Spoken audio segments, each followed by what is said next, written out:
한국시집박물관 2023 박물관 길 위의 인문학 체험교육 시시한 인연에 오신 것을 환영합니다.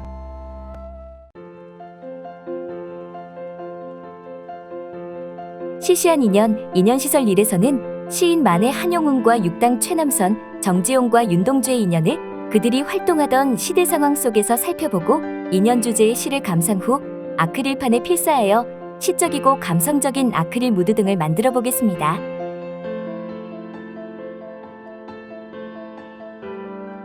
동지에서 절연으로 만해 한용운과 육당 최남선. 만해 한용운은 잘 아시는 것처럼 승려이며 시인이고 독립운동가입니다. 육당 최남선과 함께 1919년 3.1 운동을 주도 후 체포되어 3년간 수감 생활을 하였고 추록 후 백담사에서 님의 침묵을 탈구하였습니다. 이후 물산장려운동, 밀립대학 건립운동 등 다양한 민족실력 양성운동과 창씨개명 거부, 조선인 학도병 출병 반대운동 등 저항운동을 지속하였지만 건강이 악화되어 광복을 1년 앞둔 1944년에 시무장에서 입적하였습니다. 대한민국 정부는 만해 한용운의 공적을 인정하여 1962년 건국훈장 대한민국장에 추서하였습니다.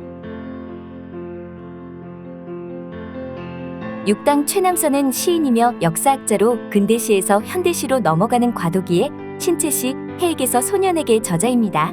우리나라 최초의 월간 잡지인 소년과 아동용 잡지 붉은 저고리를 창간하였고 다양한 조선의 고서를 발간하였으며 국어사전 편찬도 시도하여 우리 것을 지키고 청소년과 아동의 실력을 키우기 위해 노력했습니다. 만해 한용운과 뜻을 같이하여 1919년 3.1운동 독립선언서를 작성하고 낭독 후 체포되어 형무소에서 3년간 수감 생활을 하였습니다.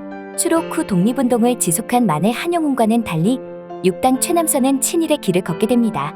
한국사를 왜곡하고 식민사관을 보급하기 위해 만든 조선사 편수회와 일제의 꼭두각시 역할을 한 중추원 참의로 활동하였고 조선 청년들에게 학도병으로 전쟁에 나가 싸울 것을 촉구하며 일본의 침략 전쟁을 지지하였습니다. 3.1 운동까지는 뜻을 같이 하는 동지였으나 추록 후 서로 다른 길을 가게 된 두 사람은 인연을 끄는 절연의 사이가 되었는데요. 이는 우리 아픈 역사의 한 단면입니다. 동경과 찬사, 정지용과 윤동주.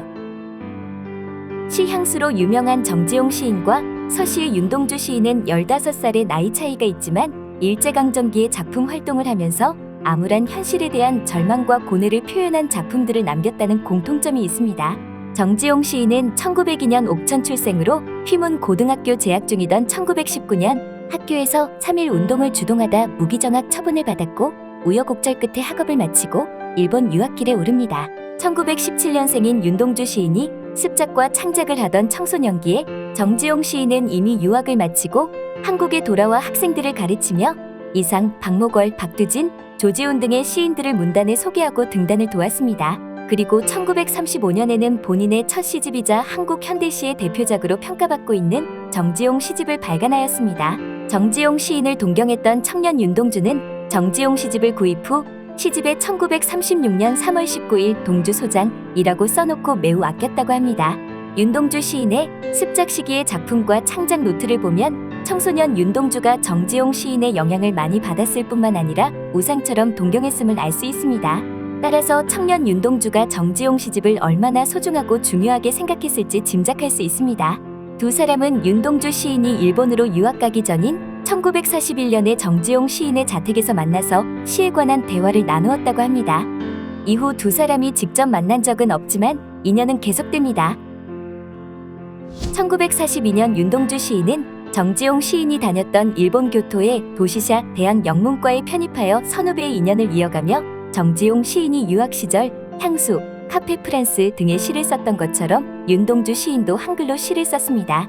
그러나 1943년 조선의 독립을 위한 활동을 했다는 이유로 일본 경찰에 체포되어 후쿠오카 형무소에 수감되었고 1945년 2월 옥중 사망합니다. 1947년 경향신문사에 재직 중이던 정지용 시인은 윤동주 시인의 마지막 시로 알려진 쉽게 쓰여진 시와 소개문을 함께 실어 세상에 알렸습니다. 또한 1948년에 발행된 윤동주 시인의 첫 시집이자 유고 시집인 하늘과 바람과 별과 시에 서문도 썼는데요. 서문에서 정지용 시인은 윤동주가 부끄럽지 않고 슬프고 아름답기 한이 없는 시를 남겼다라고 평했습니다.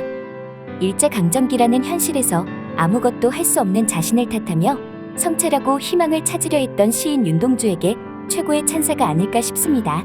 더군다나 윤동주 시인이 생전 가장 존경하고 동경했던 정지용 시인의 찬사라 더욱 의미 있지 않을까요? 시적이고 감성적인 아크릴 무드 등 만들기. 지금까지 만해 한용운과 육당 최남선, 정지용과 윤동주 시인의 인연에 대해 살펴보았는데요. 시인들의 인연을 살펴보면서 인연과 관련된 떠오르는 시 또는 시 구절이 있나요?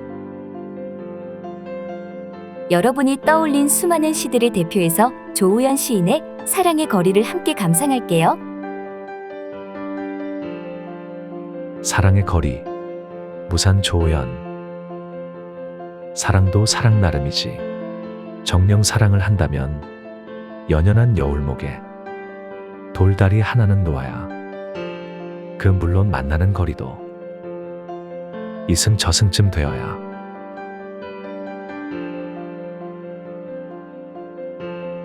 방금 감상한 사랑의 거리 또는 여러분의 머릿속에 떠오른 인연 관련 시를 아크릴판에 필사하여 시적이고 감성적인 아크릴 무드 등을 만들어 보겠습니다. 재료를 확인하세요. 아크릴판의 앞면과 뒷면의 비닐을 벗겨주세요. 화이트 마커를 이용해 아크릴판에 시를 필사하세요. 수정이 필요하면 물티슈를 이용해 지워주세요. 필사가 끝난 아크릴판을 무드 등 본체에 꽂고 전원을 연결하세요. 시적이고 감성적인 아크릴 무드 등이 완성되었습니다.